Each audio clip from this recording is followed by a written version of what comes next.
మీ పిల్లల డాక్టర్ కళ డబ్బు వల్ల ఆగిపోవద్దు. కేవలం 18 లక్షల నుంచి ఎంబీబీఎస్ విదేశాల్లో. ప్రస్తుతం మనతో పాటు ప్రముఖ ఆధ్యాత్మికవేత్త, మంత్రతంత్ర జ్యోతిష్యులు, ఐకాన్ ఆస్ట్రాలజర్ సురేష్ బాబు గారు మనతో ఉన్నారు. గురుగారితో మాట్లాడదాం. నమస్కారం గురుగారు. జై శ్రీమన్నారాయణ. గురుగారు, మిథున రాశి వాళ్ళకి సెప్టెంబర్ నెలలో ఏమైనా శుభవార్తలు ఉన్నాయా? ఏ విషయాల్లో వీళ్ళు ఎక్కువగా జాగ్రత్తలు తీసుకోవాలంటారు? మిథున రాశి వారికి శుభ ఫలితాలు ఎలా ఉన్నాయంటే కనుక సెప్టెంబర్ మాసంలో మరి పంచాంగాలు ఎలా ఉన్నాయో నాకు తెలియదులే, కానీ ఇప్పుడు ఎవరికి నచ్చినట్టు వాళ్ళు రాసుకుంటూ ఉన్నారు. పంచాంగం కూడా వాళ్ళ ఇంట్లో వాళ్ళని చూసేసి దాని అనుభవం బట్టి కూడా రాసుకుంటూ ఉన్నారు పంచాంగం. ఈ రోజుల్లో పంచాంగం చూసైతే మనం చెప్పలేం, కానీ మన గ్రహాల యొక్క స్థితిగతుల ప్రకారంగా అయితే మనం చెప్పొచ్చు. అలానే సెప్టెంబర్ మాసం మనం చూసుకున్నట్టయితే కనుక ఇక్కడ 2, 3, 4 స్థానాల్లో కనుక చూసినట్టయితే కనుక కేతు ఉన్నాడు, ఇక్కడ శుక్రుడు ఉన్నాడు, రవి భగవానుడు ఉన్నాడు. ఈ 3 గ్రహాలు కూడా అంటే ఇప్పుడు మనకి 2వ స్థానంలోనేమో కేతు ఉన్నాడు, 3వ స్థానంలో రవి భగవానుడు 14వ తారీఖు వస్తున్నాడు. అలానే 14వ తారీఖు రవి భగవానుడు 3వ స్థానంలో రావడంతో 4వ స్థానంలో ఇక్కడ శుక్రుడు ఉన్నాడు. స్వస్థానంలో శుక్రుడు వచ్చాడు. కానీ మిథున రాశి వారికి అదృష్టం బాగానే ఉందని చెప్పొచ్చు. విడిపోయిన భార్యాభర్తలు కలిసేటువంటి అదృష్టం ఒకటి ఒకటి ఉంది. అంటే ఎవరికైనా అనేజీ ఉంటే మాత్రం వాళ్ళకి దరిద్రమే, ఇంకా వాళ్ళకి అది అదృష్టం చెప్పలేము. ఎందుకంటే అరే బాబు దూరం అయితే బాగుండని చూసుకుని కోరుకునే వాళ్ళు ఉంటారు కదా, వాళ్ళకైతే ఆ శుభమని చెప్పొచ్చు. అలానే ఈ సెప్టెంబర్ మాసంలో ఖచ్చితంగా చెప్పొచ్చు మిథున రాశి వారికి బాగానే కలిసి వస్తుంది అని. ఎప్పుడో ఎక్కడో పెట్టుబడి పెట్టుంటారు, ఆ డబ్బులు రావడమా, స్థలాలు ఇళ్ళు కొనేసి ఏదైనా లిటికేషన్ నుండి కోర్టులోకి వెళ్తాయి, అందులో నుంచి వీళ్ళకెళ్ళి నెగ్గుతూ ఉంటారు. అలానే ఎవరికైనా డబ్బులు ఇచ్చున్నారనుకోండి, ఆ డబ్బులు కూడా వసూలు అవుతాయి. కాకపోతే 14వ తారీఖు తర్వాత అడగాలి. అంటే కన్యా రాశిలోకి రవి రావాలి. రవి వచ్చిన తర్వాత అడిగితే వీరికి డబ్బు కూడా వస్తూ ఉంటుంది. కాబట్టి ఇక్కడ మీరు చూడండి, భాద్రపద మాసం రవి భగవానుడు కన్యా రాశిలోకి ఈక్వల్గా 2 రోజులు తేడాగా వస్తున్నారు ఇద్దరు. 11వ తారీఖు భాద్రపద మాసం వస్తుంది, రవి భగవానుడు 14వ తారీఖు కన్యా రాశిలోకి వస్తున్నాడు. కాబట్టి ఈ 2 కూడా వీరికి మంచి సానుకూల వాతావరణం తీసుకొస్తుందని చెప్పొచ్చు. వ్యాపారంలో ఇప్పటివరకు నష్టపోయిన వాళ్ళు చాలామంది ఉన్నారండి మిథున రాశి వాళ్ళు. వాళ్ళకుండే సెన్సిటివ్ తత్వానికి, వాళ్ళకుండే అమాయకత్వానికి, మంచి మనస్సుకి, ప్రేమ, అనురాగం, ఆప్యాయత ఈ తప్పితే వాళ్ళకి వేరే తెలియదండి. ఎలాంటి శత్రువు వచ్చినా కూడా వారికి ఏమైనా కావాలని అడిగేటువంటి వ్యక్తిత్వం. ఎవరైనా మోసం చేస్తే కూడా సరే పోన్లేండి అని వీళ్ళే బాధపడేటువంటి వ్యక్తిత్వం ఎంతమందిలో ఉంటుందండి? అది ఒక మిథున రాశి వారి సొంతం అని చెప్పొచ్చు. అలాంటి మిథున రాశి వారికి కూడా అప్పుడప్పుడు కలిసి వస్తుండాలి. గ్రహాల రీత్యా కానీ ఏదైనా అదృష్టం ఎతికైతే ఇక కాలికి దొరికిందనే విధంగా ఎప్పుడైనా ఒకసారి కలిసి రావాలి కదండి, లేకపోతే దేవుడు మానవుడు ఒకటే. కాబట్టి వీళ్ళు ఎన్ని రకాల పూజలు, హోమాలు, యజ్ఞాలు, యాగాలు చేసినా చేయకపోయినా అప్పుడప్పుడు కలిసి వస్తూ ఉంటుంది. ఎప్పుడో చేసుకునేటువంటి పుణ్యఫలాలు కలిసి వస్తూ ఉంటాయి. అందులో ఒకటి ముఖ్యంగా సెప్టెంబర్ మాసం. దీంతోపాటు మిథున రాశి వారికి మరొక అదృష్టం ఉంది. ఎప్పటి నుంచో ప్రయత్నం చేసినటువంటి యూనివర్సిటీలో సీటు కానీ, విదేశీయానం కానీ, వీరు అనుకున్నటువంటి స్థానం కానీ, గవర్నమెంట్, సెంట్రల్ గవర్నమెంట్, ప్రైవేట్ జాబుల కోసం ఎదురు చూస్తున్న వాళ్ళకి కానీ ఖచ్చితంగా 14వ తారీఖు తర్వాత వస్తాయి. అలానే వాళ్ళ పూర్వీకులు అటువంటి ఆస్తులే కాదు, పూర్వీకులకు చేసినటువంటి జాబులే కాదు, అంటే వాళ్ళంటారు చూసారా, మనకి వారసత్వంగా వచ్చేటువంటి కొన్ని ఉంటాయని, ఆ వారసత్వం ఛాయ కూడా వీరిలో కనపడతా ఉంది. కాబట్టి అవన్నీ కూడా వీరి సొంతం అని చెప్పొచ్చు. కానీ అప్పులు కూడా వీరి సొంతం అని చెప్పొచ్చు, పెద్దవాళ్ళు చేసిన అప్పులు కూడా. అలానే ఏదైనా కులదైవం కానీ, ఇష్టదైవం కానీ ఉంది, ఇంతకుముందు వారి పెద్దవారు కొలిచినట్టు వారైతే వారి నుంచి వీరి చేతికి వచ్చేది కూడా ఈ మాసంలోనే కనపడుతుంది. ఇక వీటితో పాటు ఊళ్ళలో కానీ, విలేజ్ల్లో కానీ, ఎక్కడైనా ఇళ్ళు కానీ, వాకిలు కానీ ఉంటే వాటికి విలువ పెరుగుతుంది. మరి ఇన్ని రకాల మంచి అయితే ఖచ్చితంగా వీరికి జరుగుతుంది. మరి వీటితో పాటు ఇంకోటి ఉంది, నిరుద్యోగులకు ఉద్యోగం రావటం, ఆరోగ్యం బాగలేని వారికి ఆరోగ్యం కూడా కుదిరి పట్టడం కూడా సరిపోతుంది. ఆరోగ్యం కుదిరి పడాలంటే కనుక వీరు వాడేటువంటి వంటలో మెంతులు పొడి కానీ, దాల్చిన చెక్క పౌడర్ కానీ, లేదంటే కనుక ఇంగువ కానీ, ఇవి ఎక్కువ కర్రీస్లో వాడుతూ ఉండాలి. దీంతో పాటు నిమ్మకాయ ఎక్కువ వాడుతూ ఉండాలి. నిమ్మకాయ పచ్చడి కానీ, నిమ్మకాయ పికిల్స్ అంటారుగా అది కానీ, నిమ్మకాయ పులిహోర కానీ, లేదా నిమ్మకాయ ఎందులో అయితే ఇంగ్రీడియంట్లు కలుపుతారో ఆ ఒక వస్తువుని ఎక్కువ వాడుకుంటూ ఉంటే వీరి లోపల ఎలాంటి ఇబ్బందులు లేకుండా ఉండేదానికి ఆస్కారం ఉంటుంది. ఇక దీంతో పాటు ఈ సెప్టెంబర్ మాసంలో మరొక కొన్ని విశేషవంతమైనవి వీరు ఉన్నాయి. ఏంటంటే తీర్థయాత్రలు చేయటం, దూర ప్రయాణాలు చేయటం, ఎక్కడైనా బంధుమిత్రుల్ని కలిసి రావడం, పేరెంటాళ్ళు ఫంక్షన్లో పాల్గొనడం, ఇలాంటివన్నీ కూడా ఆహ్లాదకరించేటువంటి విషయాలన్నీ కూడా వీరి సొంతమని ఖచ్చితంగా చెప్పొచ్చు. అలానే ఈ యొక్క మిథున రాశి వారికి ఈ సెప్టెంబర్ మాసంలో బాగానే ఉందా అంటే చాలా అద్భుతంగా ఉందని చెప్పొచ్చు. అందులో వీరికి white and blue and sky blue colours కూడా చాలా అద్భుతంగా ఉంటాయి ఈ మాసం మొత్తం కూడా. వీరికి కలిసి వచ్చేటువంటి నెంబర్ కూడా 2, 4, 6, 8 ఈ 4 నెంబర్ కూడా వీరికి అద్భుతంగా కలిసి వస్తాయని చెప్పొచ్చు సెప్టెంబర్ మాసం. ఇక వీరికి వినాయక చవితి ఉంది. ఈ వినాయక చవితి పర్వదినాల 9 రోజులు నవరాత్రులు చేస్తూ ఉంటారు. వీధుల్లో పెట్టనివ్వండి, ఇంట్లో చేయనివ్వండి, చేస్తూ ఉంటారు. అయితే మర్కత గణపతి అని ఉంటుంది. అది మనకి గ్రీన్ కలర్ లో ఉంటుంది. ఈ మర్కత గణపతిని మనము పూజించడం ద్వారా ఎలాంటి ఉపయోగాలు ఉంటాయి అంటే, మనకి బ్లడ్ సర్క్యులేషన్, ఆరోగ్యం క్షీణించకుండా ఉంటుంది. ఇప్పుడు బుధుడు కూడా నీచలో ఉన్నాడు కాబట్టి ఆ బుధ భగవానుడు కూడా మంచి శుభదృష్టితో ఉంటాడు. అంటే మనకి ఎవరికైనా మాట్లాడినప్పుడు కూడా మనకే హైక్ వచ్చేలాగా, మన మాటలు అందరూ వినేలాగా ఉంటున్నారు. అలానే రాజకీయ రంగంలో ఉన్నటువంటి మిథున రాశి వారు ఎవరైతే ఉన్నారో, సెలబ్రిటీలుగా ప్రజలతో పని ఉండి మార్కెటింగ్ రంగాల్లో ఉన్నటువంటి వారు ఎవరైతే ఉన్నారో వారంతా కూడా మర్కతగా ఉండేటువంటి వినాయక స్వామి వారిని తీసుకొచ్చుకొని పూజించుకున్నట్టయితే కనుక వీరికి అష్టైశ్వర్య ప్రాప్తి ఒకటే కాదు, వీరికి ధనధాన్యాలు ఒకటే కాదు, వీరికి ఆరోగ్యం కూడా కుదిరి పడుతుంది, డబ్బులు కూడా వస్తూ ఉంటాయి. వీరందరిలో ఉన్న పేరు, ప్రఖ్యాత, హోదా, డబ్బు, పలుకుబడి అన్నీ వస్తాయి. కాబట్టి వీరు ఇలాంటి మర్కత గణపతిని కనుక తీసుకొచ్చుకొని పూజించుకోవాలి. అలానే ఈ 5వ రోజు కానీ 7వ రోజు కానీ ఈ గణపతి స్వామి వారికి ఉండరాళ్లతో పాటు పానకము, వడపప్పు, కొబ్బరి ఇవన్నీ కూడా స్వామివారికి నైవేద్యం పెట్టాలి.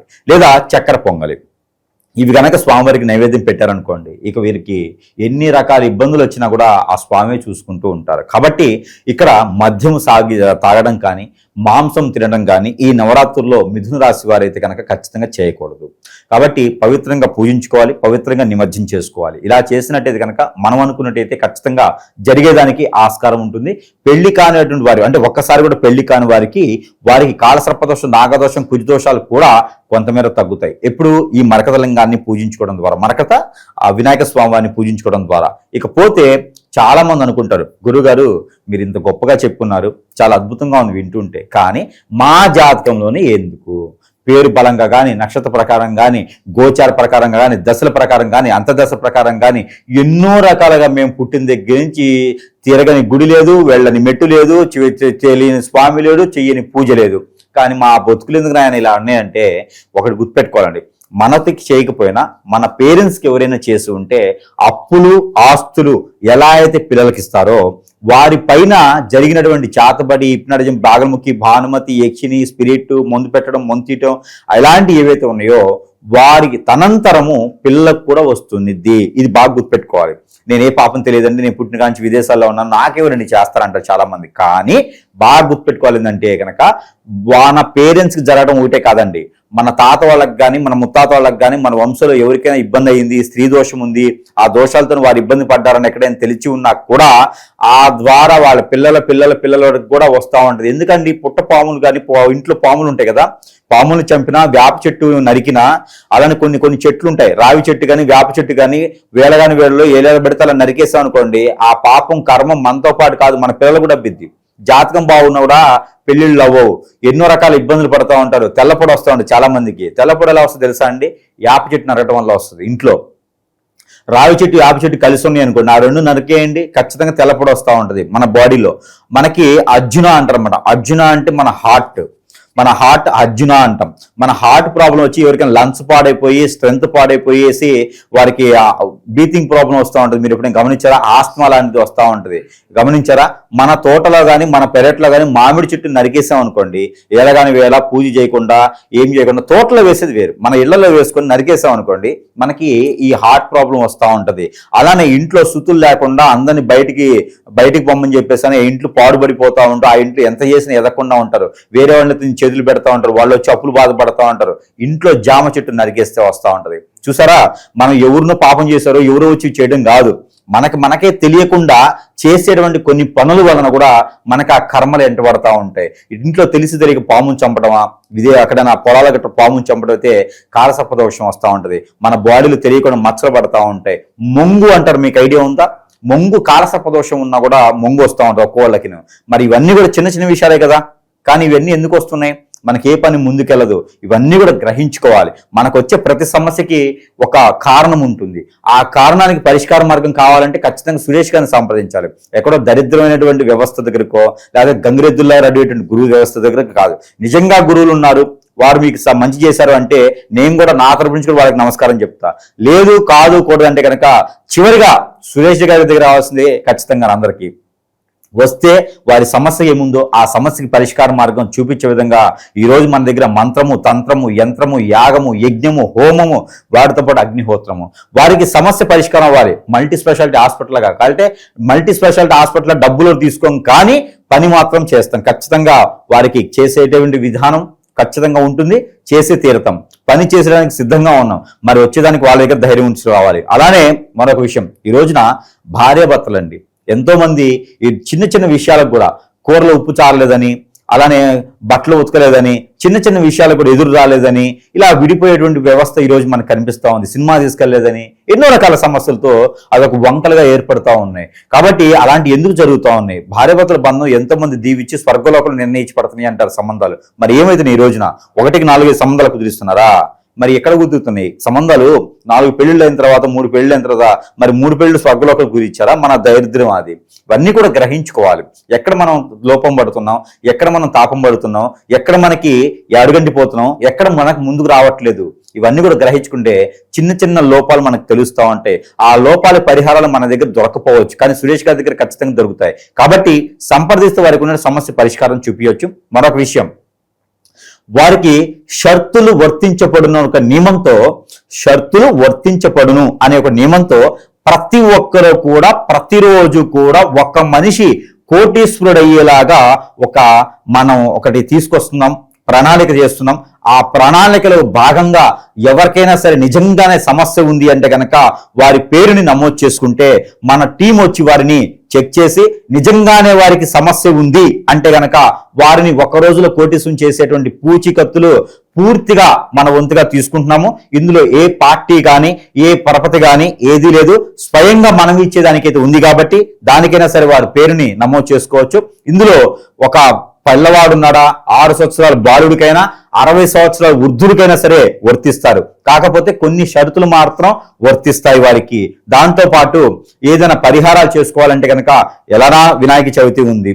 ఈ వినాయక చవితికి కనుక పెసర బుగ్గిళ్ళు, ఇది 5వ రోజు 7వ రోజు చేయాలి. పెసలు నానపోసి గుడాలు వండేసి వాటిలో తాలింపు వేసి బెల్లం కలిపేసి స్వామివారికి నైవేద్యం పెడితే కనుక ఇంకా చూడండి, ఆర్థిక స్థితిగతులే కాదు, వారిలో ఆరోగ్య సమస్యలు కూడా నెరవేరుతాయి. ఇకపోతే మన దగ్గర ఎన్నో రకాల వస్తువులు మంత్రోచ్చారణ చేస్తున్నాయి. మనల్ని కలవలేనటువంటి పక్షాన వారు సంప్రదించగలిగితే కనుక ఖచ్చితంగా మన దగ్గర ఉన్నటువంటి వస్తువులు మంత్రోచ్చారణ చేసి, తంత్రోచ్చారణ చేసి, అగ్నిహోత్రంలో చేసి ఉంటాయి. కాబట్టి వారి చెంతకై చేర్చేటువంటి సదుపాయం కూడా మన దగ్గర లభ్యపడుతుంది. కాబట్టి ఇటీవల పెట్రోల్ రేటు పెరుగుతూ ఉన్నాయి, దొరకట్లేదు. కానీ ఎద్దుల బండి మీద సరే వారి చెంతకి చేర్చే సదుపాయం మన దగ్గర లభ్యపడుతుంది. కాబట్టి ఎవరైనా కావాలంటే కూడా సంప్రదించండి. సురేష్ గారిని సంప్రదిస్తే మరొకరిని సంప్రదించే అవసరం ఉండదు. ఇది అందరూ గుర్తుపెట్టుకోవాల్సిన విషయం. దాదాపు 50 లక్షల మంది మేలు పొంది ఉన్నారు ఈ రోజుకి. కాబట్టి ఇంకెవరైనా కూడా సంప్రదించవచ్చు. దీంట్లో పేద బిక్కి ఉన్నారా? కాదు, నేను పేదలకి గురువుని. కాబట్టి ఎవరైనా కాదే, సమస్య ఉందా ఖచ్చితంగా సంప్రదించవలసిందే. ఓవరాల్ గా మిథున రాశి వారి పరిస్థితి ఈ మాసం ప్రత్యేకంగా ఎలా ఉండబోతుందో మంచి విశ్లేషణ అందించారు సార్. ధన్యవాదాలు.